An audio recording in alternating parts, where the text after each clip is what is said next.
నమస్తే, welcome to అమ్మా news debate time. నేను లక్ష్మీనాగ్ నరహర్ శెట్టి. ఎన్నికలకు మరికొన్ని రోజులు మాత్రమే మిగిలి ఉన్న వేళ తెలంగాణ రాజకీయాల్లో రాజకీయ నాయకుల మధ్య మాటల యుద్ధం జరుగుతుంది. ప్రధానంగా ఈసారి పార్లమెంట్ ఎన్నికల నేపథ్యంలో కాంగ్రెస్ బీజేపీల మధ్య హోరాహోరీ పోరు జరగడం ఖాయంగా కనబడుతుంది. బీఆర్ఎస్ 3వ స్థానానికి పరిమితమైందని ఎంతోమంది రాజకీయ విశ్లేషకులు ఘంటాపథంగా చెబుతున్నారు. ఒకవైపు కాంగ్రెస్ గెలుపు కోసం రాహుల్ గాంధీ, ప్రియాంక గాంధీ తెలంగాణలో పర్యటిస్తుంటే బీజేపీ పార్టీ నుండి కూడా అమిత్ షా వంటి జాతీయ స్థాయి నేతలు తెలంగాణలో కీలకంగా పర్యటిస్తూ ఆసక్తిని పెంచుతున్నారు. మరి కాంగ్రెస్ పార్లమెంట్ ఎన్నికల్లో కూడా తన సత్తాను చాటనుందా, లేదా కమలం వికసించనుందా? అసలు బీఆర్ఎస్ పరిస్థితి ఏంటి? ఇదే విషయం గురించి ఈరోజు చర్చను కొనసాగిద్దాం. చర్చలో పాల్గొనేందుకు మనతో సిద్ధంగా ఉన్నారు రాజకీయ విశ్లేషకులు పాపిరెడ్డి గారు జూమ్ కాల్లో అందుబాటులోకి వస్తారు, ఆచార్య గారు కాంగ్రెస్ నేత జూమ్ కాల్లో అందుబాటులోకి వస్తారు, రామ్మోహన్ గారు బీఆర్ఎస్ నేత జూమ్ కాల్లో అందుబాటులోకి వస్తారు, నందారెడ్డి గారు బీజేపీ నేత జూమ్ కాల్లో అందుబాటులో ఉన్నారు. ముందుగా నందారెడ్డి గారితో మాట్లాడదాం. నందారెడ్డి గారు, good afternoon sir. Good afternoon sir.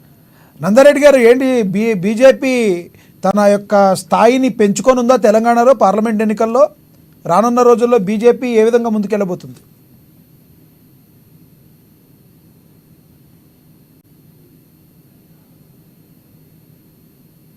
మిత్రులకు, చూస్తున్నటువంటి ఒక ప్రేక్షకులకు అందరికీ పేరు పేరున ధన్యవాదాలు.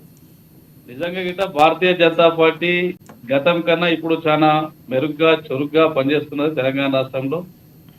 మొన్న అసెంబ్లీ ఎలక్షన్లలో ఏదైతే కోల్పోయినామో ఇప్పుడు వాటన్నిటి గిట్ట ప్రత్యామ్నాయ మార్గంగా భారతీయ జనతా పార్టీ కార్యకర్తలు, నాయకులందరూ గిట్ట అహర్నిశలు కృషి చేస్తున్నారు. నిజంగా గిట్ట ఈ రోజు భారతీయ జనతా పార్టీ తెలంగాణ రాష్ట్రంలో కనీసం 10 నుండి 14 స్థానాలు గెలుచుకోవడానికి అవకాశం ఉన్నది. ఖచ్చితంగా గెలవబోతున్నామని చెప్పి మేము విశ్వాసిస్తున్నాం. ఎందుకంటే భారతీయ జనతా పార్టీ తీసుకొచ్చినటువంటి ఒక అనేక మార్పులు ఈ రోజు ప్రజలు విశ్వాసిస్తున్నారు భారతీయ జనతా పార్టీని. గతంలో కాంగ్రెస్ పార్టీ ఏదైతే అన్యాయం చేసిందో వాటన్నిటిని గిట్ట ప్రజలకు గుర్తు చేస్తున్నారు. 2G స్కామ్ కావచ్చు, 3G స్కామ్ కావచ్చు, బొగ్గు స్కామ్ కావచ్చు, ఏ మినిస్టర్లు ఏమేమి స్కాములు చేస్తున్నారు.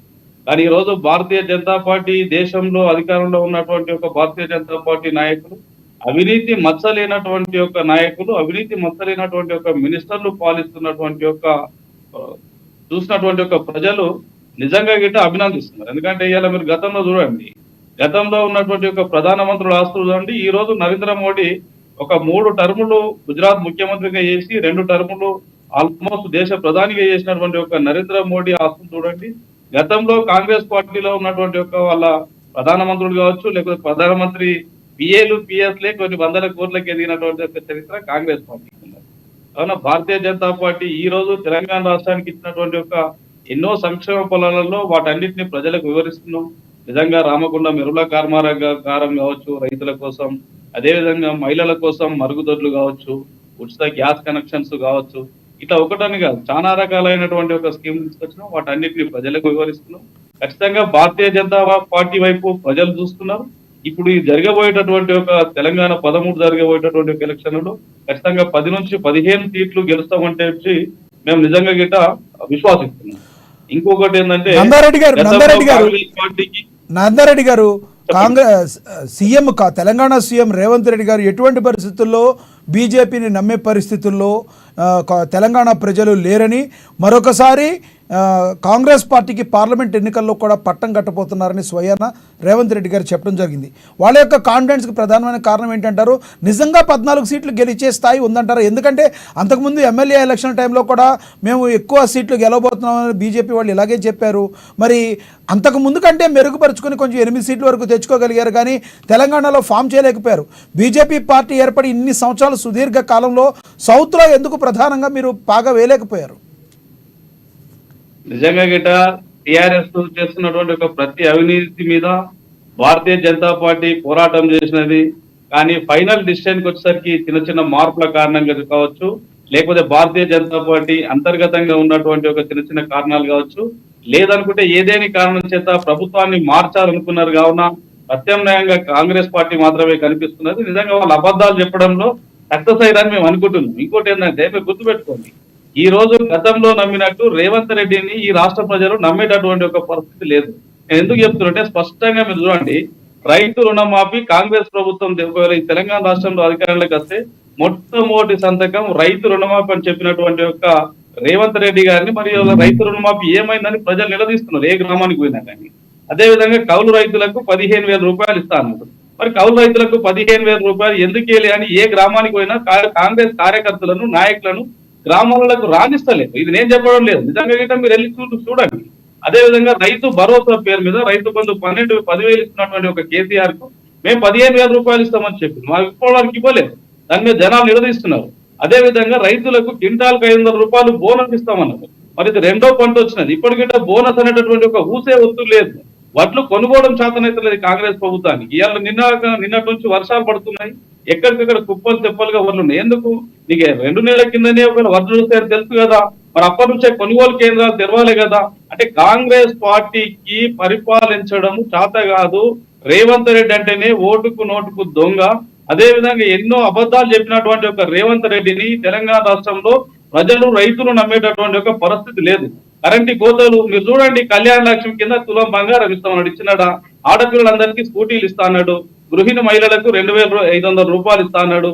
వికలాంగులకు 4,500 చేస్తా. రంగారెడ్డి గారు 10 సంవత్సరాల పాటు తెలంగాణ విడిపోయిన తర్వాత ఒక్కసారి మీరు అన్నదానికి చెప్తున్నా, 10 సంవత్సరాలు తెలంగాణ విడిపోయిన తర్వాత ఉంది మొత్తం కూడా బీఆర్ఎస్ ప్రభుత్వం ఉంది. ప్రభుత్వం వచ్చి పట్టుమని 5 నెలలు కాలేదు.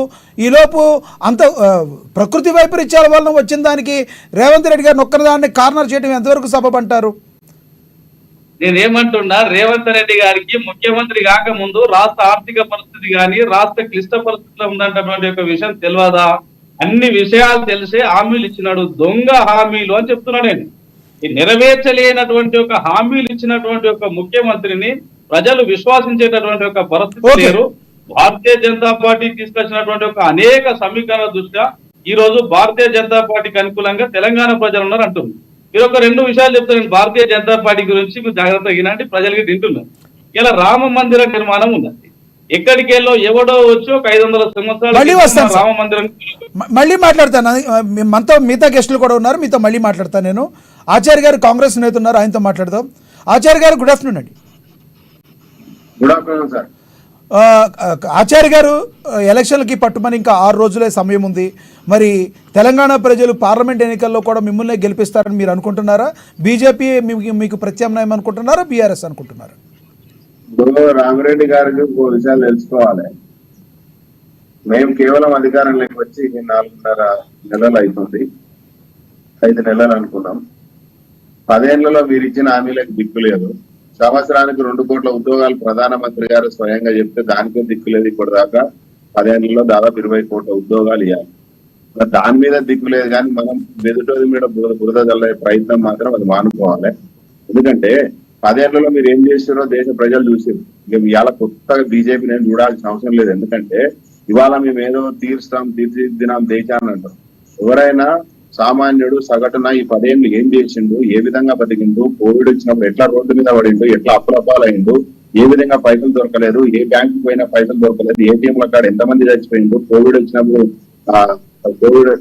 కోవిడ్ వచ్చినప్పుడు ఎంతమంది రోడ్ల మీద నీళ్లు దొరకక, కూడు దొరకక కలేబరాలు తిని 6,000-7,000 మంది కార్మికులు పోయిండు. మీరు ఇవాళ కోవిడ్ వచ్చినప్పుడు కంట్రోల్ చేయలేక ఆక్సిజన్ దొరకక ఎన్ని లక్షల మందిని పొట్టన పెట్టుకున్నారు. ఇవన్నీ మీరు మర్చిపోయినట్టున్నారు. ఢిల్లీలో సంవత్సరం పాటు ధర్నా చేసిన రైతులను ఎంతమంది లాఠీ చార్జ్ చేసి చంపిండ్రు, నల్ల చట్టాలకు ఎట్లా మద్దతు ఇచ్చారు, ఎంఎస్పీకి వాళ్ళు అడిగితే వాళ్ళ మీద దుర్మార్గమైనటువంటి కేసులు పెట్టి వాళ్ళని ఆల్ఖైదా తీవ్రవాదులు అని చెప్పేసి పిచ్చి పిచ్చి మాట్లాడి 10 సంవత్సరాలు ప్రజల్ని దోపిడీ చేసి మణిపూర్ ఘటన మర్చిపోయినరా? మణిపూర్ లో ఒక దేశం యొక్క పరువు మర్యాదని రోడ్డు మీద పడేసి దిక్కు లేనటువంటి సన్నాసులు ఇవాళ దేశాన్ని వెళ్తున్నారు. కాబట్టి దేశ ప్రజలు ఇవాళ ఆచార్య గారు, మీరు పెద్దవారు అలా మాట్లాడద్దు. సన్నాసులు అనే మాట అంతకుముందు కేసీఆర్ గారు మాట్లాడారని మీరు కూడా మాట్లాడితే ఎలా చెప్పండి? అది కరెక్ట్ కాదని మీరే చెప్పారు అప్పుడు. సరే నేనేమంటున్నా దేశ భవిష్యత్తుని పనంగా పెట్టి దేశం కోసం 10 సంవత్సరాలు ప్రజలు అహర్నిశలు వాళ్ళ యొక్క భవిష్యత్తుని చేతులు పెట్టినప్పుడు అంతిమంగా నాకేమొచ్చింది, నాకు ఒక ఇల్లు వచ్చిందా, రోడ్డు వచ్చిందా, నా పిల్లలకు ఉద్యోగాలు వచ్చినాయా, లేకుంటే నా ఉపాధి పెరిగిందా, లేకుంటే దేశం యొక్క ఉపాధి పెరిగిందా, ఏం పెరిగిందని చూస్తాడు. అరే 10 ఏళ్ళు అయింది, నా సగటున సామాన్యుల యొక్క ఆదాయం గణనీయంగా పడిపోతే, నిత్యావసర వస్తువులు పెరుగుకుంటా పోతే 2014 ఉన్నటువంటి పెట్రోల్, డీజిల్, గ్యాస్ సిలిండర్ ఏం రేట్ ఉంది, ఇవాళ ఏం రేట్ ఉంది? క్రూడ్ ఆయిల్ రేటు మేము 69 రూపాయలు ఉన్నప్పుడు 14 ఎందుకు 50 ఆచార్య రూపాయలు గారు 50 రూపాయలు ఆచార్య గారు ఆచార్య గారు ఒకటే విషయం గ్యాస్ సిలిండర్ వినాలి. ఒక్క నిమిషం వినాలి. మీరు మాట్లాడండి. గ్యాస్ సిలిండర్ రేట్ అన్నారు 2009 నుంచి 10 వరకు ఉన్న మీ యూపీఏ ప్రభుత్వం గ్యాస్ సిలిండర్ రేట్ మీరే కదా సార్ పెంచింది. అప్పటి వరకు 550 600కి దొరికే గ్యాస్ సిలిండర్ రేట్ని 750 800 చేసి దానిలో తర్వాత మళ్ళీ జనాలకు మీకు 250 వెనక్కి పడుతుంది అని చెప్పింది. ఫస్ట్ గ్యాస్ సిలిండర్ పెంచింది మీరు కదా సార్. నేనేం చెప్తున్నా, $69 ఉన్న క్రూడ్ ఆయిల్ రేటు మేము ఇచ్చినప్పుడు గ్యాస్ సిలిండర్ లాస్ట్ 2014 దిగిపోయేటప్పుడు $750. మరి $69 ఉన్నప్పుడు ఆ రేటు $20కి క్రూడ్ ఆయిల్ పడిపోతే నువ్వు ఎంత ఇవ్వాలి? $1200 ఇవ్వాలా సిలిండర్? 10 జనాలకి ఒక క్రూడ్ ఆయిల్ రేటు మా ఇంటర్నేషనల్ మార్కెట్ లో రేట్లు పడిపోతుంటే దేశంలో మాత్రం పెట్రోల్ డీజిల్ గ్యాస్ రేట్లు మాత్రం పెరిగిపోతున్నాయి. ఎందుకో 2014లో డిఏపి సంచి $800 ఉంటాయి, ఇవాళ ఎందుకు 2200 2100 ఎందుకు రైతులు కొంటున్నారు? ఏం పెరిగింది? రైతులు పండించే పంటలకి అంటే ఎరువులు ఎక్కువ వాడకం పెరిగిందా, లేకుంటే దాని డిమాండ్ పెరిగిందా? దేనికోసం రేటు పెరిగింది? 2014లో రైతులు 800 900 పెట్టిన డిఏపి సంచి ఇవాళ 2200 2100 పెరిగింది. అంటే మీరు పెట్రోల్ డీజిల్ గ్యాస్ ధరలు పెంచడం వల్ల ఈ దేశంలో అన్ని వ్యవస్థల పైన భారం పడుతుంది. నిత్యావసర సరుకుల మీద పడుతుంది, వాహనాల మీద పడుతుంది, రైతుల మీద పడుతుంది, అన్ని వ్యాపారస్తుల మీద పడుతుంది. ఈ దేశం కోసం ప్రాణాలు అర్పించినటువంటి ఆర్మీ జవాన్లకు కూడా ఇవాళ వాళ్ళకి ఇవ్వాల్సినటువంటి డిఏలను కూడా దాదాపు 4 సంవత్సరాలు పెండింగ్ లో పెట్టారు. ఇంకొక విషయం కూడా తెలుసుకోవాలి, ఈ దేశంలో రైతులకి రుణమాఫీ చేయాలి. ఆదానికి దాదాపు 12,770 కోట్ల రూపాయలు. ఏమని దేశానికి ఏమో స్వతంత్ర సమర యోధుడా? ఈ దేశాన్ని ఉద్ధరించినోడా? లేకపోతే ఒక ప్రైవేట్ కంపెనీ, ఒక ఆదాని అయినట్టు కార్పొరేట్ సంస్థకు 12,770 కోట్ల రూపాయలు ఎట్లా రుణమాఫీ చేసినావు? ఏం దేశ రైతుల కోసం చేసినావా, లేకపోతే జవాన్ల కోసం చేసినావా? ఎవరి కోసం చేయాల్సి వచ్చింది? ఆదాని ఎవరు, అంబానీ ఎవరు, అదేవిధంగా నీరవ్ మోడీ ఎవరు, లలిత్ మోడీ ఎవరు? ఈ దేశానికి వీళ్ళు ఏమైనా ఉద్ధరించిన వాళ్ళ, లేకపోతే ఈ దేశ ప్రజలకు ఏమైనా సాయం చేసిన వాళ్ళ, కష్టాల్లో ఉన్నప్పుడు ఈ దేశాన్ని ఆదుకున్న వాళ్ళ? ఇది ఏది కానప్పుడు దాదాపు లక్షల కోట్ల రూపాయలు మీరు ఏ విధంగా రుణమాఫీ చేస్తారు? 12,770 కోట్ల రూపాయలు ఆదానికి ఏ విధంగా రుణమాఫీ చేస్తారు? ఎవడో సొమ్ము, దేశ ప్రజల సొమ్ము కాదా అది?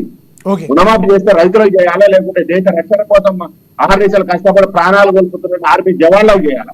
మీరు ఇవాళ కార్పొరేట్ సంస్థలు పెంచి పోషించి లక్షల కోట్ల రూపాయలు దోచుకొని ఇవాళ మీరు ఈ దేశ ప్రజలకు ఏం చేశారు? మీరు భగవంతుణ్ణి మేము కూడా కొలుస్తాం, భగవంతుని రాజకీయం కోసం వాడుకోవద్దు అనేది మా ఉద్దేశం. మా ముఖ్య ఉద్దేశం ఏంటంటే భగవంతుడు గుళ్ళో ఉండాలా, భక్తి మన మనసులో ఉండాలి. అంతేగాని ప్రచారణ పెట్టి మేము ఏదో చేసినామని చెప్పేసి ప్రజల్ని డైవర్ట్ చేసినాం. అడ్డంగా ఓటు అడగండి. మేము ప్రజలకి 10 ఏళ్ళు ఏం చేసినాం, ఇన్ని కేంద్ర విద్యా సంస్థలు మేము ఉద్యోగాలు ఇచ్చినాం, ఇన్ని ప్రాజెక్టులు కట్టాం, దానివల్ల ఇంతమందికి ఉపాధి పెరిగింది. అవును ఆచార్య గారు భగవంతుడిని ఎవరు? ఆచార్య గారు ప్లీజ్ ఒకసారి ఆచార్య గారు ఒక్క మాట ప్లీజ్.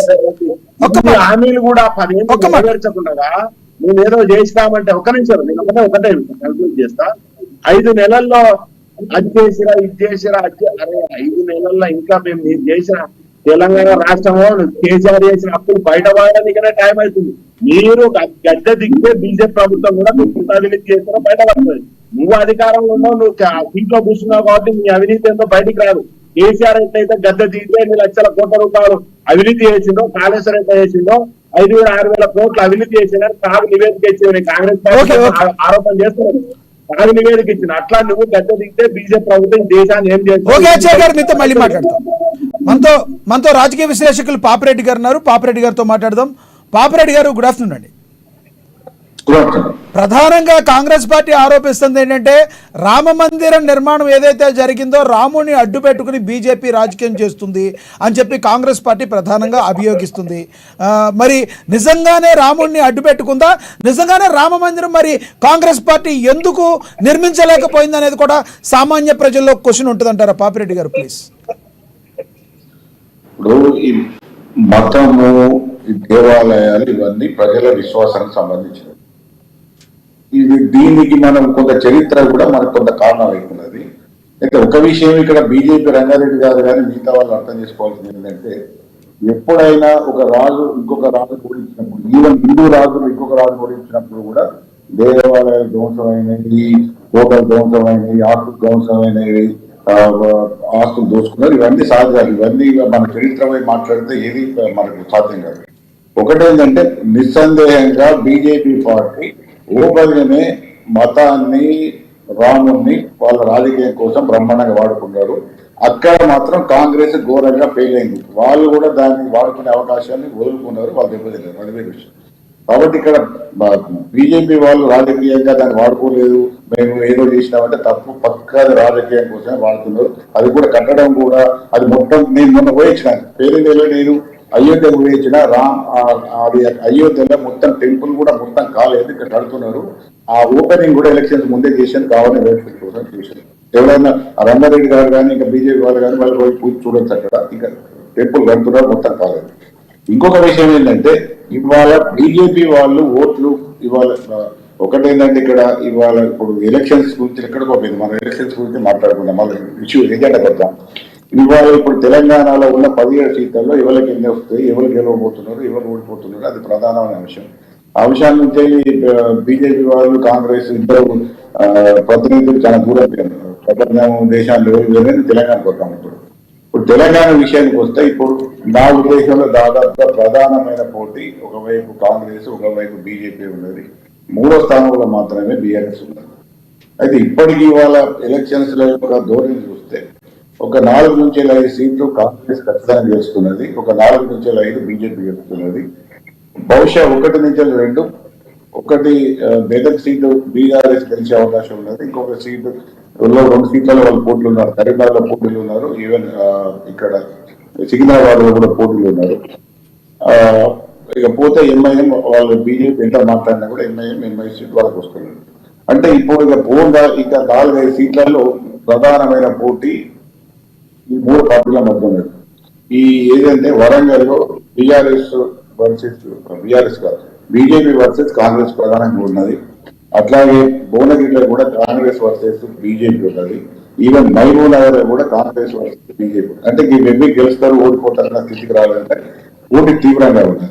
కొన్ని సీట్లు బీజేపీకి అనుకూలంగా ఉన్నాయి, గెలవడానికి అవకాశాలు ఎక్కువ వాళ్ళు గెలుస్తున్నారు. కొన్ని సీట్లు కాంగ్రెస్, అంటే 4 నుంచి 5 సీట్లు కాంగ్రెస్, 4 నుంచి 5 సీట్లు, ఒక 3 నుంచి 4 సీట్లు ఈ 2 పార్టీల మధ్య పోటాపోతున్నది.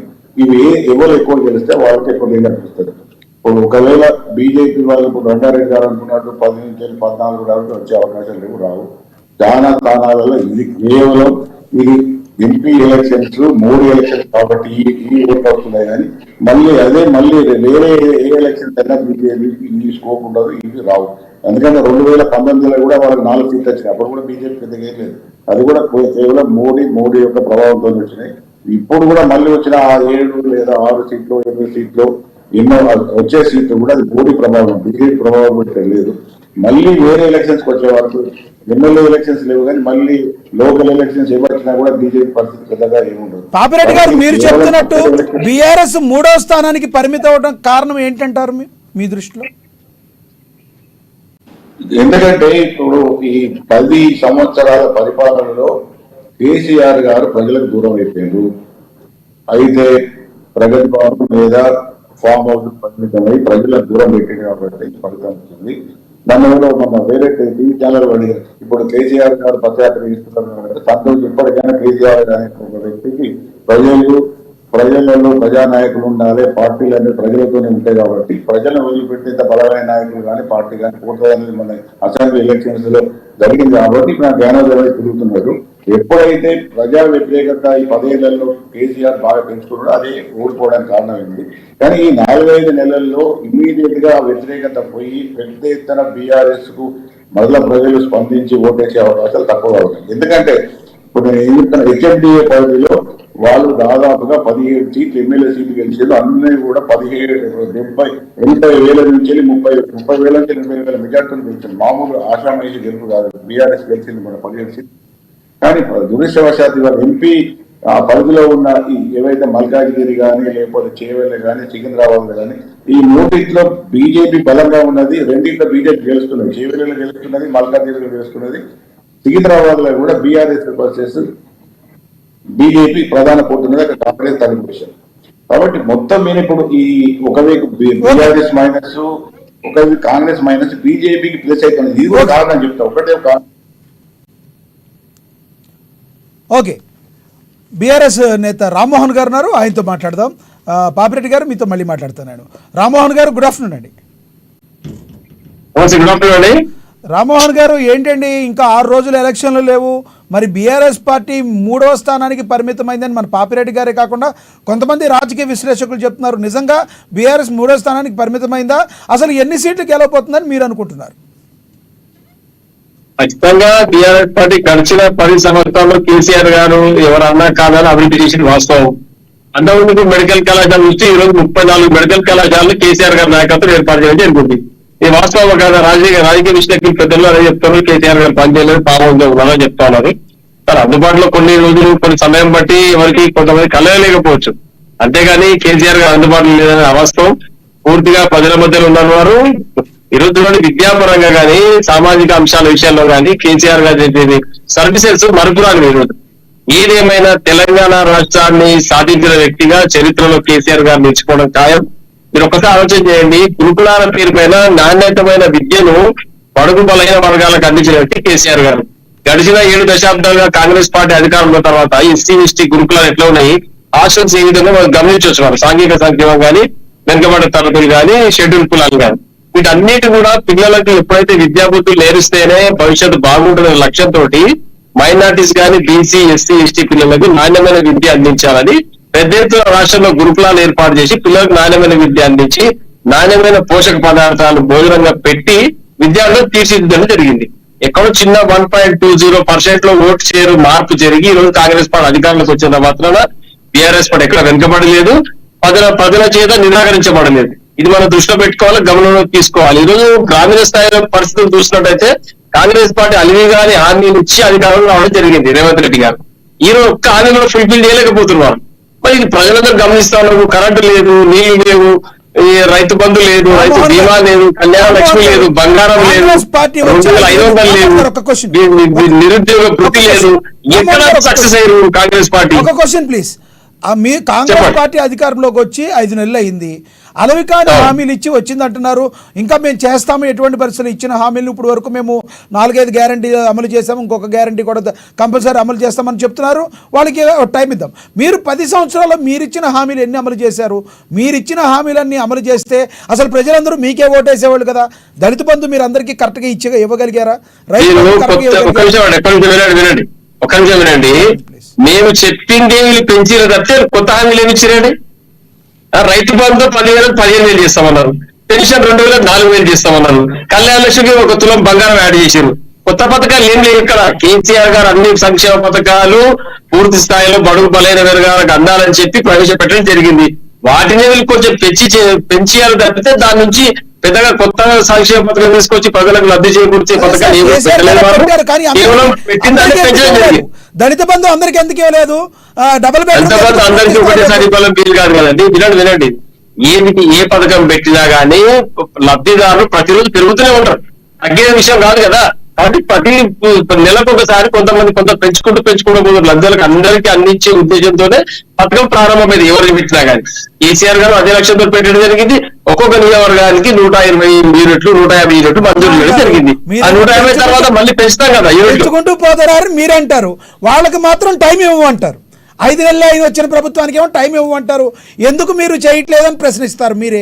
మేము మాత్రం పెంచుకుంటూ రేవంత్ రెడ్డి గారు ఘంటాపరంగా సార్ వినండి, 100 రోజులు సమయం అడిగిన వారు, 100 రోజుల్లో పూర్తి చేయాల్సిందని గ్యారెంటీగా చెప్పింది వారు. నమ్మండి మమ్మల్ని, గ్యారెంటీ అని మైకులు పెట్టి ఊదలు కొట్టింది వాళ్ళు. డిసెంబర్ 9వ తారీఖున 2 లక్షల రుణమాఫీ చేస్తా, మీరు ఇలా బ్యాంకుకి వెళ్ళి తీసుకోండి, డబ్బులు తీసుకొని రెచ్చగొట్టింది ఎవరండి?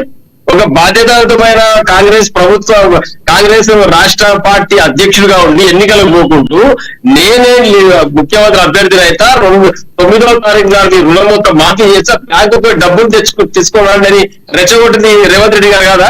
మరి ఇంతకాల సమయం వారు చెప్పింది కదా, డిసెంబర్ 9 అని 1,00,000 సార్లు చెప్పిన వారు. మరి చెప్పిన దానికి స్టికాలు ఉండాలి కదా. 100 రోజుల్లో పూర్తి చేస్తామన్నారు. మరి 100 రోజులు అయిపోయింది కదా అంటున్నాం. 100 రోజులకు ఎప్పుడు అడగలేదు రేవంత్ రెడ్డి గారిని, 100 రోజులు ఎక్కడ అడగలేదు. వారు చెప్పింది 100 రోజులు పూర్తి చేస్తామన్నారు. ఈ రోజు ఏమంటున్నారు, ఆగస్టు తర్వాత అన్ని చేస్తామంటారు. ఎందుకు అంటే ఇక్కడ ఇప్పుడు పార్లమెంట్ ఎన్నికలు, రేపు స్థానిక సంస్థల ఎన్నికలు, ఓట్లు అన్ని వేసుకున్న తర్వాత డబ్బులు లేవంటారు. రేవంత్ రెడ్డి గారు మాట్లాడే వీడియో ఒకటి ప్లే చేయండి. మీరు ఏమన్నా ఆయన ఎప్పుడైతే కాంగ్రెస్ ప్రభుత్వం చూడండి, ఆచార్య గారు మిమ్మల్ని కంప్లీట్ చేయండి. జాతీయ స్థాయిలో కాంగ్రెస్ ప్రభుత్వం అధికారంలోకి వస్తేనే ఈ పథకాలు పూర్తయినా చెప్పినా లేదా వాస్తవంగా రేవంత్ రెడ్డి గారు చెప్పింది. ఎందుకు ప్రజలు మభ్య పెడుతున్నారు అడుగుతున్నాం మేము అంతే. ఓకే ఆచార్య గారు క్వశ్చన్ అడుగుతున్నారు, అడగండి. ఇప్పుడు రామ్మోహన్ అన్న చెప్పిన రామరెడ్డి గారు చెప్పిన ఈ ఎలక్షన్ తర్వాత చేయాల్సింది కాంగ్రెస్ పార్టీ. ఫస్ట్ మీరు తెలుసుకోవాల్సింది, ప్రజలు తెలుసుకోవాల్సింది కూడా. మీరేమో గెలిచినా మీరు పథకాలు అయితే ఇవ్వలేరు, ఎందుకంటే కాంగ్రెస్ పార్టీ అధికారంలో ఉంది. మేము ఇచ్చిన మాట నిలబెట్టుకోకుంటే ప్రజలే మాకు బుద్ధి చెప్తారా, దాన్ని మీరు చెప్పాల్సిన అవసరం లేదు. మీరు మాట్లాడినంత మాత్రాన ప్రజలు మమ్మల్ని నమ్మరనే అతిశయోక్తి అవసరం లేదు. ఎందుకంటే ఈ వచ్చే 5 నెలల్లో మాకు 2 నెలల ముందే ఎలక్షన్ కోడ్, ఎమ్మెల్సీ కోడ్లు అని అవి అని కోడ్లు రుణమాఫీ చేయడానికే. లేదా ఒక నిమిషం, 10 ఏళ్ళకే చెప్పింది మళ్ళీ మళ్ళీ ఎట్టుందండి, మీరు చెప్పింది మళ్ళీ చెప్తారా? ఈ రోజు ప్రజలు అల్లిగానే హామీలు ఇచ్చి మోసం చేసిన మీరు కాంగ్రెస్ ప్రభుత్వం కాదు, తెలంగాణ ద్రోహం కాంగ్రెస్ పార్టీ. రామ్మోహన్ ఆచార్య గారు మీతో మళ్ళీ మాట్లాడతారు. రామ్మోహన్ గారు ప్లీజ్ కంటిన్యూ. రామ్మోహన్ గారు ప్లీజ్ కంటిన్యూ. నేనేం చెప్తున్నా అంటే ఈ రోజు ఆచార్య గారు వినండి, మీరు చెప్తున్నారు. ఇప్పుడు కాంగ్రెస్ ప్రభుత్వం రేవంత్ రెడ్డి గారు అధికారం రాకముందుకు డిసెంబర్ 9వ తారీఖున రుణమాఫీ చేస్తాను 2 లక్షల రూపాయలు దాన్ని తీసుకొని చెప్పింది రేవంత్ రెడ్డి గారు కదా. ఇది మళ్ళీ అడ్డ మాట్లాడితే మీరు అవకాశం వచ్చాము మాట్లాడు. నాకు అవకాశం వచ్చినప్పుడు మాట్లాడుతున్నా, మీరు మధ్యలో రాకండి, మధ్యలో చేయకండి. మీరు డిబేట్ వచ్చిన మరి మైక్ బంద్ చేయండి సార్ ఫస్ట్. సభకు వచ్చినావా జర ఓపిక పట్టు, నేను చెప్తా కదా. మీదే ఉంది జూలెట్, ఇప్పుడు ఎవరు మాట్లాడుతూ అర్థమవుతుంది కదా. నాకు అవకాశం ఇచ్చినప్పుడు నేను మాట్లాడుతూ మధ్యలో మీరు డిస్టర్బ్ చేస్తున్నాం. నేను పూర్తి చేయకముందే మీరు మాట్లాడుతున్నారు మధ్యలో, ఇది బంద్ చేయండి. వినకుంటే నువ్వు సొంత వీడియోలు పెట్టి ఇష్టానుసారంగా మాట్లాడు. ప్రశ్న అర్థం అని చెప్పి మీరు ఉపన్యాసం చెప్తే మరి ఈ క్వశ్చన్ కి నేను ఆన్సర్ చెప్పేటప్పుడు నువ్వు వినాలి. నువ్వు వినకుండా నేను పూర్తి చేయకముందు మీరు చెప్తే ఎట్లా? నేను పూర్తి చేయడానికి అవకాశం ఇచ్చింది యాంకర్ గారు. నేను పూర్తి చేయకముందు మీరు మాట్లాడారు. నేను మాట్లాడుతున్నా. రామ్మోహన్ గారు చెప్పండి. ఇప్పుడు మాట్లాడుతుంటే మధ్యలో ఇంటర్ఫియరెన్స్ ఏం మాట్లాడతామండి? 10 సంవత్సరాలు నీకు అవకాశం ఇవ్వనప్పుడు నువ్వు రుణమాఫీ చేయలే, నిరుద్యోగ వృత్తి ఇవ్వాలి, 57 ఏళ్ళకి పెన్షన్ ఇవ్వాలి, పిల్లలకు ఉద్యోగాలు ఇవ్వాలి, చచ్చిపోయి రోడ్ల మీద పడుతుంటే కూడా నీకు దిక్కు లేదు. ఇవాళ ఏం జరిగినా 57 ఏళ్ళు దాటిన 57 ఏళ్ళకి ఇస్తానో ఇయ్యలే. ఇంకొకటి, ఈ 13వ తారీఖు తర్వాత నువ్వు ఇవ్వగలుగుతావా? పెన్షన్ ఇవ్వగలుగుతావా? రుణమాఫీ ఇవ్వగలుగుతావా? నువ్వేం చేయగలుగుతావు? నీకు అధికారమే లేదు. ఆ కాంగ్రెస్ పార్టీ ఉంది అధికారంలో తెలంగాణలో. నువ్వు 17 ఎంపీ సీట్లు గెలిచినా నువ్వేం చేసేది ఉంది? తెలంగాణ ప్రజలకు ఏమైనా చేస్తావా? నువ్వు ఏమైనా రుణమాఫీ చేస్తావా? ఇందిరమ్మ ఇల్లు ఇప్పిస్తావా? లేకుంటే రైతు భరోసా ఇప్పిస్తావా? లేకుంటే కళ్యాణ లక్ష్మి ఇస్తావా? ఏం లేదు కదా నీ చేతిలా. నువ్వు 17 ఎంపీ సీట్లు గెలిచినా నువ్వేం లేదు, కాంగ్రెస్ పార్టీ చేయాలా. అది ప్రజలు తెలుసు, నువ్వు చెప్పాల్సిన అవసరం లేదు. బీజేపీ గెలిచినా ఏం చేయదు, ఎందుకంటే కాంగ్రెస్ చేయాలా. 100% మేము చేస్తాం. అలవి కానీ హామీలేం కాదు. మా మిషన్ జస్ట్ 7,500 కోట్ల పథకాలు. వాళ్ళు ఏదో గొప్పగా టిఆర్ఎస్ మీ పార్టీ వాళ్ళు చేసిన కంపెనీ. ఎందుకంటే చెట్లకి, గుట్టలకి, మంత్రులకు 500 ఎకరా 600 ఎకరాలకి రైతు రుణమాఫీ, రైతు బంధు ఇవ్వడం వల్ల రాష్ట్రం తగలబడి 7 లక్షల కోట్లు అయింది. 100% దీన్ని అధిగమించే శక్తి, సామర్థ్యవంతులు కాంగ్రెస్ పార్టీలో ఉండరు. మేమేం చెప్పారా చెప్పారు. ఓకే ఆచార్య గారు. నందారెడ్డి గారు అమిత్ షా గారు ఈ రోజు రామ్మోహన్ గారు ఒక్క నిమిషం చెప్పండి ప్లీజ్. చెప్పండి. ఇప్పుడు ఆచార్య గారు ఏమంటారు, ఓట్లు వేస్తే మాత్రం మీరు ఏం చేసేది ఉంది అని అడుగుతున్నాడు. ఎట్లయితే 7 దశాబ్దాల పాటు దేశంలో కాంగ్రెస్ పార్టీ తెలంగాణకు అన్యాయం చేసే మెడలు వచ్చి ఎట్లా తెలంగాణ తీసుకొచ్చినామో, ఇప్పుడు కూడా ప్రజలు ఓట్లు వేస్తే మళ్ళా మోసం చేసి గెలిచారు కాబట్టి ఇప్పుడు టీఆర్ఎస్ పార్టీ ఓటేసి ఎంపీలను గెలిపిస్తే మళ్ళా కూడా కాంగ్రెస్ పార్టీ మెడలు వచ్చి రేవంత్ రెడ్డి సంగతి తెచ్చి పథకాలు అమలు విధంగా ప్రయత్నం చేస్తాం. మీరు ఎట్లా అయ్యారు? రేవంత్ రెడ్డి గారు మాట తప్పారు. కాంగ్రెస్ పార్టీ మళ్ళీసారి తెలంగాణ ప్రజలు మోసం చేసింది. అమాయకమైనటువంటి తెలంగాణ ప్రజలు మీ మాటలు కళ్ళబొల్లి మాటలు నమ్మి మీకు ఓటేసి అధికారులు కూర్చోబెడితే మీరు ఇప్పుడు ఏమంటున్నారు? మీరు చేసేది గెలిస్తే అంటున్నారు. మేము గెలిస్తే ఏం చేస్తామంటే ఈ చెప్పిన పథకాలు ముక్కు వెండి మీద వసూలు చేసి తెలంగాణ ప్రజలకు అందిస్తాం. కాబట్టి తెలంగాణ ప్రజలు మా వెంట నమ్మకం, ఇప్పుడు మా వెంట రానిగా సిద్ధంగా ఉన్న తెలంగాణ ప్రజలు ఖచ్చితంగా జరుగుతుంది. మీరు కాంగ్రెస్ పార్టీ కళ్ళబొల్లి మాటలు చెప్పి ఓకే రామ్మోహన్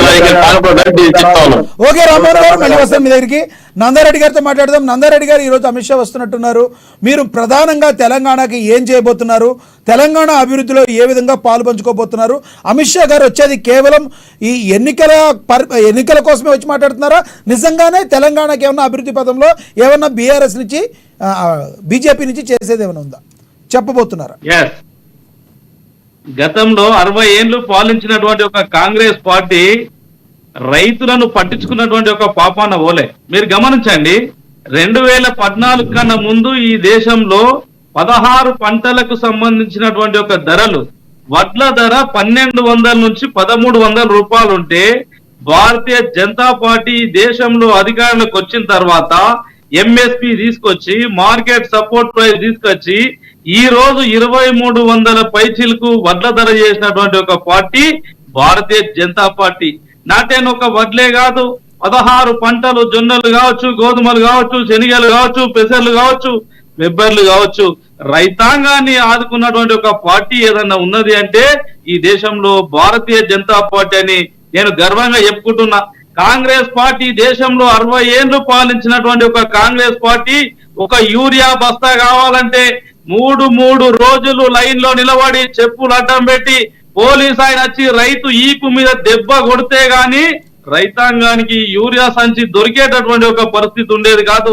కానీ భారతీయ జనతా పార్టీ వచ్చిన తర్వాత ఈ దేశంలో, ఈ రాష్ట్రంలో ఎక్కడన్నా యూరియా షార్టేజ్ చూసారా మిత్రమా? ఇది ప్రజలకు చెప్పాల్సిన ఒక బాధ్యత మనందరికి ఉంటది. ఇంకొకటి, ఒక్క యూరియా బస్తా మీద ఈ రోజు 2000 రూపాయల వరకు సబ్సిడీ ఇస్తున్నాం. ఒక డిఏపి బస్తా మీద ఈ రోజు 2500 రూపాయల సబ్సిడీ ఇస్తున్నాం. ఈ రైతాంగాన్ని కాపాడినటువంటి ఒక పార్టీ భారతీయ జనతా పార్టీ. ఇందాక కాంగ్రెస్ సోదరుడు మాట్లాడుతూ మణిపూర్ అల్లర్ల గురించి మాట్లాడినాడు. నిజంగా మణిపూర్ అల్లర్లు చాలా బాధాకరమైనటువంటి ఒక విషయం. కానీ అక్కడ నిదానంగా, సునాయాసంగా, ఎలాంటి లొల్లు లేకుండా దాన్ని మాన్పినటువంటి ఒక చరిత్ర భారతీయ జనతా పార్టీకి.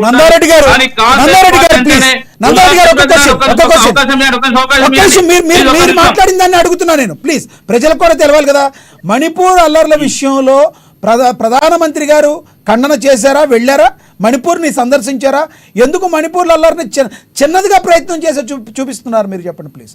మణిపూర్ అక్కడ ఉన్నటువంటి ఒక 2 వర్గాల మధ్యలో లేనటువంటి ఒక పంచాయతీని ప్రధానమంత్రి పోయి పరిశీలించాల్సినటువంటి ఒక అవసరం లేదు అని చెప్తున్నా నేను.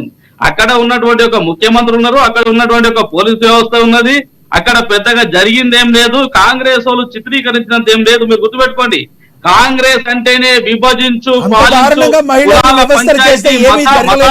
పెట్టేటువంటి ఒక పార్టీ కాంగ్రెస్ పార్టీ. గతంలో ఇది కరెక్ట్ కాదు. జరిగిన మాట వాస్తవం. అక్కడ జరిగిన దానికి చింతిస్తున్నాం అన్నది తప్పు లేదు. అందుకని అక్కడ ఏమి జరగలేదు, ముఖ్యమంత్రి చూసుకుంటారంటే ప్రతి రాష్ట్రానికి ప్రధానమంత్రి కన్నతండ్రి ప్లేస్ లో ఉంటాడు. మీరు గతాన్ని, వర్తమానాన్ని రెండింటిని సమానంగా స్వీకరించే శక్తి మనకు ఉండాలి. గతంలో పాత బస్తీల అల్లర్లు అయినాయంటే బాంబేలో అల్లర్లు అయ్యేటి, బాంబేలో అల్లర్లు అయినాయంటే బెంగళూరులో అల్లర్లు అయ్యేటి, హైదరాబాద్ లో బాంబు వేస్తే ఢిల్లీలో బాంబు వేలేది, ఢిల్లీలో బాంబు వేస్తే ఇంకొక గుజరాత్ లో బాంబు వేలేది. కాంగ్రెస్ పార్టీ అంటేనే పంచాయతీలు పెట్టినటువంటి ఒక పార్టీ. అదే విధంగా రేవంత్ రెడ్డి మాట్లాడుతున్నాడు, రాజ్యాంగాన్ని మారుస్తారని గంటకొకసారి మాట్లాడతాడు. అసలు ఈ దేశం ఏ ప్రాతిపదికన విడిపోయింది మనం జనాలకు చెప్పాల్సిన అవసరం ఉన్నది. 1947 లో బ్రిటిష్ వాళ్ళు వదిలి వెళ్లిపోయినప్పుడు ఈ దేశం మతం ప్రాతిపదికన విభజన అయింది కదా. ఈ దేశం హిందుస్థాన్, పాకిస్తాన్, పాకిస్తాన్ ఒక జాతి వాళ్లకు పాకిస్తాన్ ఇచ్చినాం, రెండవ జాతి వాళ్లకు హిందుస్థాన్ ఉంచుకున్నాం కదా. మరి హిందుస్థాన్ రాజ్యాంగాన్ని మార్చి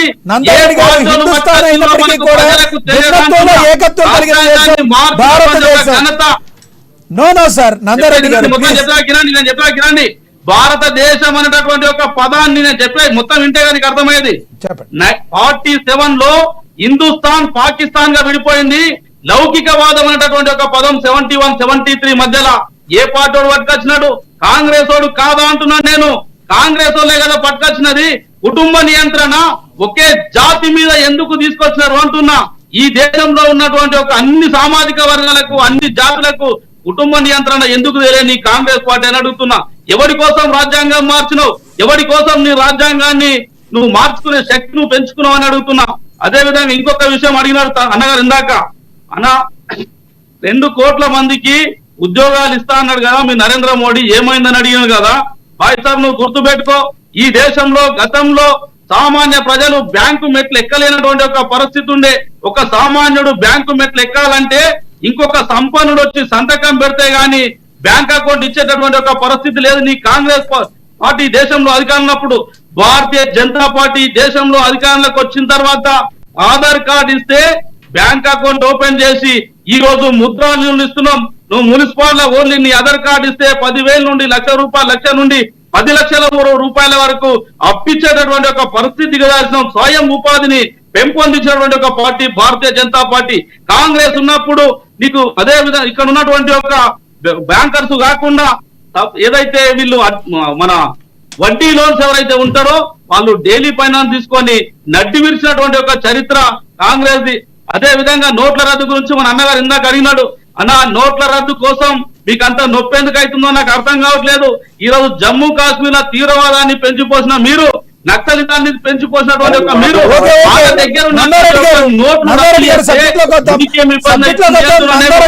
కంక్లూడ్ చేయండి. ఈ రోజు అమిత్ షా గారు ఎవరైతే వస్తున్నారో, ఈ రోజు అమిత్ షా గారు ఏం చెప్పబోతున్నారు, ఎన్ని సీట్లు మీరు గెలవబోతున్నారు, ముఖ్యంగా ప్రధానంగా గెలిచిన తర్వాత మీరు ఏం చేయబోతున్నారు? సమయభావం తక్కువ ఉంది, కంక్లూడ్ చేయండి ప్లీజ్. అమిత్ షా గారు వస్తున్నారు.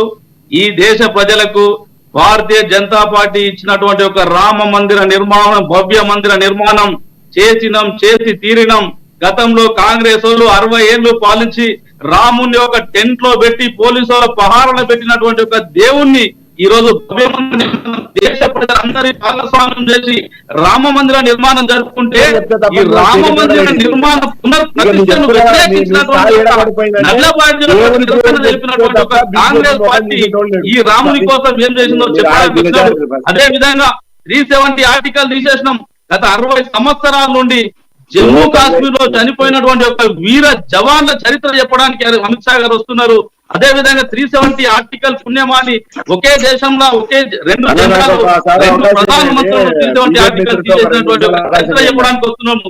మహిళలు ఎవరైనా మహిళలే అనేటటువంటి ఒక ఉద్దేశంతో త్రిపుల్ తలాక్ తీసేసి మహిళలు ఆత్మ గౌరవంగా బతికేటటువంటి ఒక చరిత్ర తీసుకొచ్చినటువంటి ఒక భారతీయ జనతా పార్టీ. దాని గురించి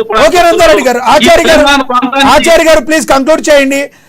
ఇప్పుడు ప్రియాంక గాంధీ గారు కానీ రాహుల్ గాంధీ గారు కానీ రాబోతున్నారు. రానున్న 48 గంటల్లో కూడా జాతీయ స్థాయి నేతలు రాబోతున్నారు. తెలంగాణ కాంగ్రెస్ అంటేనే మీరు గుర్తుపెట్టుకోండి, కాంగ్రెస్ అంటేనే నేను కాంగ్రెస్ అంటే గాంధీలకు ఇందిరాగాంధీ ఎయిర్పోర్టు, లేకపోతే ఇందిరమ్మ ఇండ్లు, రాజీవ్ గాంధీ ఎయిర్పోర్టు, రాజీవ్ గాంధీ రోడ్డు ఇవి కాదు. కానీ భారతీయ జనతా పార్టీ మోడీ గారు కానీ లేకపోతే అటల్ బిహారీ వాజ్పేయి పేర్లు కానీ పెట్టట్లే. ప్రధానమంత్రి ఫసల్ బీమా, ప్రధానమంత్రి విమానాశ్రయం, ప్రధానమంత్రి గృహం అంటే ప్రధానమంత్రి పేర్లు పెట్టడం. కాంగ్రెస్ అంటేనే మన కుటుంబ పార్టీ. వాళ్ళు ఎవరైతే పేరు చెప్తారో వాళ్ళ పేరు మీద నడిపించారు ఒక పార్టీ. ఇందిరమ్మని పక్కకు పెట్టి కాంగ్రెస్ పార్టీ నడపమనండి. సోనియా గాంధీకి దేశానికి ఏం సంబంధం అండి? ఎక్కడికి వెళ్ళి వచ్చినటువంటి ఒక వ్యక్తులకు ఈ జాతి మీద ఎందుకు ప్రేమ ఉంటుంది? దాని మీద క్లారిటీ ఇవ్వండి. ఎవరు చేస్తున్నది? సోనియా గాంధీ ఎవరు చేస్తున్నది? చెప్పండి. నేను ఒకటే మిత్రుడు, బీజేపీ మిత్రుడికి ఒకటే చెప్పదలుచుకున్నా. ఈ దేశానికి స్వతంత్రం వచ్చిన తర్వాత ఈ రోజు దాకా కాంగ్రెస్ పార్టీ పాలించిన దాదాపు నువ్వు చెప్తున్న 56-60 సంవత్సరాలు చెప్తున్నావు కదా. 50 సంవత్సరాలు ఈ దేశాన్ని పాలిస్తే 56 లక్షల కోట్ల రూపాయలు ఈ దేశానికి అప్పు ఉంటే 10 పాలించిన నువ్వు 1,56,000 కోట్ల రూపాయలు అప్పు చేసినావు. ఏమన్నా 60 ఏళ్ల అభివృద్ధి కంటే నీ 10 ఏళ్ల అభివృద్ధి ఎక్కువైందా ఈ దేశంలో? మోటాబావి నుంచి మోటార్ల వరకు ఈ దేశాన్ని తీర్చిదిద్దిందన్న కాంగ్రెస్ పార్టీ. ఎట్లుండే ఈ దేశం? రోడ్లు ఉండనా, రైల్వేలు ఉండనా, విమానాశ్రయాలు ఉండనా, స్కూల్ ఉండనా, ఇంజనీరింగ్ కాలేజీలు ఉండనా, యూనివర్సిటీలు ఉండనా? ఈ దేశాన్ని ఒక్కసారి ఆచార్య గారు కంక్లూడ్ చేయండి. 48 గంటల్లో రాహుల్ గాంధీ గారు కానీ ప్రియాంక గాంధీ గారు కానీ వస్తున్నారు. మరి జాతీయ స్థాయి నేతలు రావడం వలన కాంగ్రెస్ పార్టీ ఎన్ని సీట్లు ఇంకా మెరుగుపరుచుకునే అవకాశం ఉంది? కంక్లూడ్ చేయండి ప్లీజ్. సార్, వాస్తవంగా ఇలా ఈ దేశంలో ఏదైతే గత 55-60 సంవత్సరాలు ఈ దేశాన్ని పాలించదని మేము గొప్ప చెప్తున్నాం. దేశ ప్రజలు మాకు ఓట్లేసారు కాబట్టి పాలించిందండి. ఏం బీజేపీ పార్టీకి అట్లా పాలించలేదంటే దాని అర్థమైంది ప్రజలు మిమ్మల్ని గుర్తించలేదు కానీ కదా. 60 సంవత్సరాలు దేశ ప్రజలు మాకు ఓట్లేసారు రాజ్యాంగబద్ధంగా. అంబేద్కర్ ఇచ్చినటువంటి రాజ్యాంగబద్ధంగా ఓటు హక్కు ద్వారా ఓట్లు వేసారు కాబట్టే మేము 65 ఏళ్ళు పాలించాం. లేకుంటే ఎవరో జాగీర్దారు ఎవరో మాకు అప్పచెప్తే దేశ ప్రజలు మాకి పట్టాన్ని కట్టబెట్టలేదు. కాబట్టి మేము పాలించినాం. అదే పాలన ఇవాళ కావాలని ప్రజలు కోరుతున్నారు. జాతీయ స్థాయిలో రాహుల్ గాంధీ గారు ఈ దేశానికి ప్రధానమంత్రి కావాలి. ఈ 10 సంవత్సరాలు జరిగినటువంటి దుర్మార్గాన్ని ఏదైతే మతం పేరుతో విచ్ఛిన్నం చేస్తున్నటువంటి ఈ దేశాన్ని ఏం మాట్లాడతారండి? మతం పేరుతో ఈ దేశాన్ని విభజిస్తే ఈ దేశానికి అంబేద్కర్ అనేటోడు ఉంటుండేనా? మతం పేరుతో ఈ దేశాన్ని విభజిస్తే అబ్దుల్ కలాం అనేటోడు ఈ దేశానికి అవసరం లేదా? ఈ మతం పేరుతో దేశాన్ని పాలిస్తే అంబేద్కర్ అనేటోడు ఏడుంటుండే, అబ్దుల్ కలాం అనేటోడు ఏడుంటుండే. ఇవా మీరు దేశానికి, ఈ దేశ పౌరులకి మీరు ఇచ్చే వారసత్వం? దేశానికి ఏం కావాలా? మన వార్డుల్లో మన గల్లీలో ముస్లిం అనేటోడు ఉంటాడు, వాడిని చంపేతామా? క్రిస్టియన్ అనేటోడు, ఎస్సీ అనేటోడు ఉంటాడు, వాడిని చంపేతామా? దేశంలో 60 సంవత్సరాలు కలిసి పెలిసి భావోద్వేగంతో రాజకీయం చేసే మీరు కావాలా? దేశంలో ప్రజలు కాంగ్రెస్ పార్టీకి కావాలనేది దేశ ప్రజలు చూస్తున్నారు. భావోద్వేగం పెడతదా? మతం పెడతదా? నాకు ఉద్యోగాలు ఇస్తుందా? నా ఊరికి రోడ్ వేస్తుందా? రైలు తీసుకొస్తుందా? భావోద్వేగం కేవలం నా వ్యక్తిగత జీవితం, నా కుటుంబం, నా నడవడిక, నా కట్టు, నా బొట్టు, నా పత్తి, ఇది భావోద్వేగము. కేవలం భవిష్యత్తుని చూపించదు భావోద్వేగం, మతం. కాబట్టి భావోద్వేగం వద్దు. ఈ దేశ ప్రజలకు భవిష్యత్తు చూపించేటోడు కావాలనే కాంగ్రెస్ పార్టీ జాతీయ నాయకులు ఈ రాష్ట్రంలో తిరుగుతున్నారు. ఈ రాష్ట్రంలో ఏదైతే 17 సీట్లున్నా 15 స్థానాలు 100% కాంగ్రెస్ పార్టీ గెలుస్తుంది. ఈ దేశ భవిష్యత్తుని, ప్రజల భవిష్యత్తుని తీర్చిదిద్దే బాధ్యత కాంగ్రెస్ పార్టీది. బ్యాంకులు జాతీయం చేసిన కాంగ్రెస్ పార్టీ, ఆహార భద్రత బిల్లు తీసుకొచ్చింది కాంగ్రెస్ పార్టీ.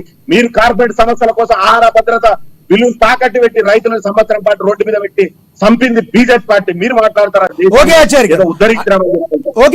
కాబట్టి దేశ ప్రజలు, రాష్ట్ర ప్రజలు కాంగ్రెస్ వైపు చూస్తున్నారు. మీరు 2013 తర్వాత మీకే తెలుస్తుంది ఏమొస్తుంది. మొత్తం అన్ని విడతల ఎలక్షన్ తర్వాత ఈ దేశ ప్రజలు ఏం నిర్ణయించినా చూస్తారు. కాబట్టి భావోద్వేగం ఈ దేశంలో అవసరం, దేశ భవిష్యత్తు, ప్రజల భవిష్యత్తు ఇంపార్టెంట్. ఓకే, పాపిరెడ్డి గారు ప్లీజ్ కంక్లూడ్ చేయండి. బీజేపీ పార్టీ మాట్లాడినా, బీఆర్ఎస్ పార్టీ మాట్లాడినా, అదేవిధంగా కాంగ్రెస్ పార్టీ మాట్లాడినా అంతిమంగా లక్ష్యంగా ప్రజాశ్రేయస్సే కావాలి. మీరైతే కంక్లూడ్ చేయండి, ఏం చెప్పబోతున్నారు ప్లీజ్. ఇప్పుడు ఒక ప్రధానమైన విషయాన్ని ప్రస్తావించారు. ఈ దేశ విభజన అయినప్పుడు అది పాకిస్తాన్ అయినప్పుడు ఇది హిందుస్థాన్ ఎందుకు కాలేదు, దీనికి కాలేదు. ఇప్పుడు పాకిస్తాన్ అది రెండు ప్రాంతాలకు విడిపోవడమే మొత్తం ప్రాంతాలు. అక్కడ పాకిస్తాన్ ఒక అంటే వాళ్ళు ఏం చెప్పారంటే ఇస్లామిక్ రిపబ్లిక్ ఆఫ్ పాకిస్తాన్ పెట్టుకున్నారు. ఉదాహరణకు రంగారెడ్డి గారు అర్థం చేసుకోవాల్సింది ఏంటంటే ఇస్లామిక్ రిపబ్లిక్ ఆఫ్ పాకిస్తాన్ అని పెట్టుకున్న ఆ పాకిస్తాన్ 70 సంవత్సరాల తర్వాత 1/3 అంటే దేశంలో 35% మందికి ఒక్క పూట తిండి కూడా దొరకలేదు. మతం అన్నింటికి సమాధానం కాదు. ఇక్కడ జాతీయ నాయకులు అన్ని వర్గాల వాళ్ళు కొట్లాడి దేశానికి స్వతంత్రం తెచ్చారు.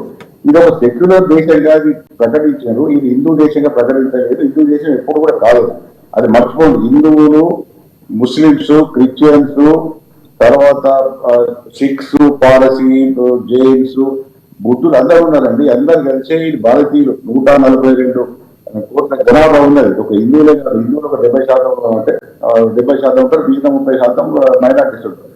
అది ఇష్యూ కాదు. ఇవాళ వీళ్ళందరూ కూడా భారతీయులు, భారత ప్రజలు. ఈ ప్రజలకు ఏం కావాలి, ఎట్లా చేస్తామనంటే కానీ మా దేశం రా, ఇది దేశం రా అంటే వీళ్ళందరూ ఏం చేస్తారు. నేను ఒకటే అడుగుతున్నా బీజేపీ వాళ్ళను, మళ్ళీ అడుగుతున్నాను రంగారెడ్డి గారు, ఈ 30% ప్రజలు ఏం చేస్తారు మీరు చెప్పండి. ఇప్పుడు మేము వెళ్ళబోతాం, మేము చంపేస్తాం, ఉంచాం, అసలు భారతదేశం వీళ్ళు కాదు అని చెప్పండి. చెప్పి ఎలక్షన్ పోతే వేస్తే జనాలు వేస్తే గెలవండి, గెలిచిన తర్వాత అదే పాకిస్తాన్ మతం అని చిప్పకూడు వాళ్ళు కనీసం తిరిగి కూడా దొరకలేదండి. ఒకసారి ఆ దృష్టి తెలుస్తుంది. మతానికి, ప్రజలకు, ప్రజల అవసరాలకు, పరిపాలనకు డిఫరెన్స్ ఉంటుంది. ఒకసారి చూస్తే అదే మీరు అన్నట్టు ఆ మాట అంటలేదు. ఆ మాట ఒకటి పెట్టుకుని అమిత్ షా ఒకటి అంటాడు, మోదీ ఒకటి అంటాడు, బీజేపీ ఒకటి అంటాడు, మేము రాజ్యాంగాన్ని మార్చుతాం మొత్తం, అసలు వేరే